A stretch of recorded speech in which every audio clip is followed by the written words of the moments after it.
सुल्तान हो या दंगल, मूवीज में तो इस खेल की पॉपुलैरिटी बढ़ती गई है, लेकिन एक टाइम था जब ओलंपिक्स में रेसलिंग की जगह खतरे में थी।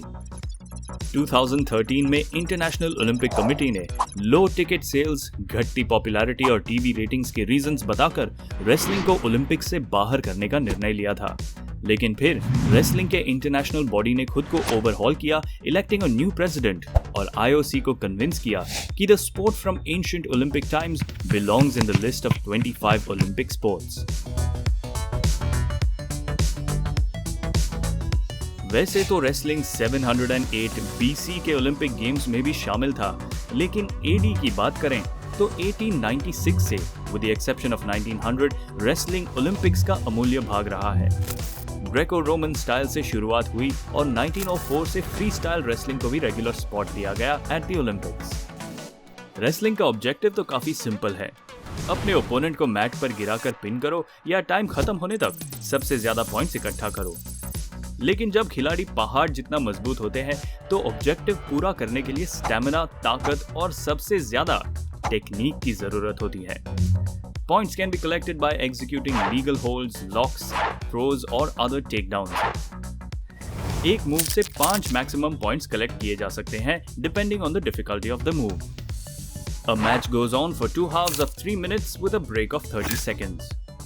फ्री स्टाइल और ग्रेको रोमन में सबसे बड़ा डिफरेंस ये है कि ग्रेको रोमन में कमर के नीचे पकड़ना मना है, यानी ओपोनेंट के पैर पकड़कर उन्हें गिराना फाउल होगा। That's why Greco-Roman में upper body strength is more important। और एक important difference, ओपोनेंट को जमीन पर फेंकते समय it is important to maintain contact at all times, वरना थ्रो या होल्ड null and void करार किया जाता है। गेम को और एक्साइटिंग बनाने के लिए यूनाइटेड वर्ल्ड रेसलिंग ने पैसिविटी का रूल इंक्लूड किया। इस रूल के मुताबिक अगर कोई प्लेयर पैसिव है, यानी कुछ समय के लिए सिर्फ इवेड करने की कोशिश कर रहा है without any attempt to score points, तो रेफरी पहले उसे वार्निंग देता है। अगर वार्निंग के बाद भी वो प्लेयर पैसिव है तो रेफरी उनको 30 सेकंड्स का टाइम देते हैं, जिसमें स्कोर नहीं किया तो पेनल्टी का सामना करना पड़ता है और एक्टिव प्लेयर के खाते में 1 पॉइंट अर्जित होता है।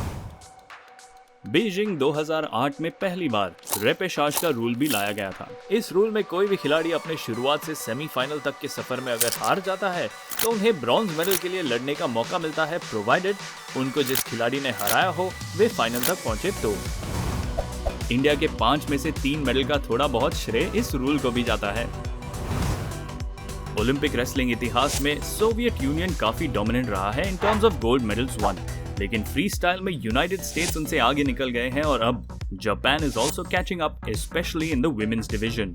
यहाँ ये कहना भी जरूरी है कि women's wrestling was included from the 2004 Athens Olympics. India का पहला इंडिविजुअल ओलंपिक मेडल रेसलिंग से ही आया था जब 1952 में के.डी. जादव ने हेलसिंकी गेम्स में ब्रॉन्ज जीता था। लेकिन उसके बाद it took us 56 years for the next medal in wrestling. Sushil Kumar ने 2008 बीजिंग ओलंपिक्स में ब्रॉन्ज जीता था। Later, Sushil bettered that and won silver in 2012 and is now the only Indian athlete to win 2 Olympic medals.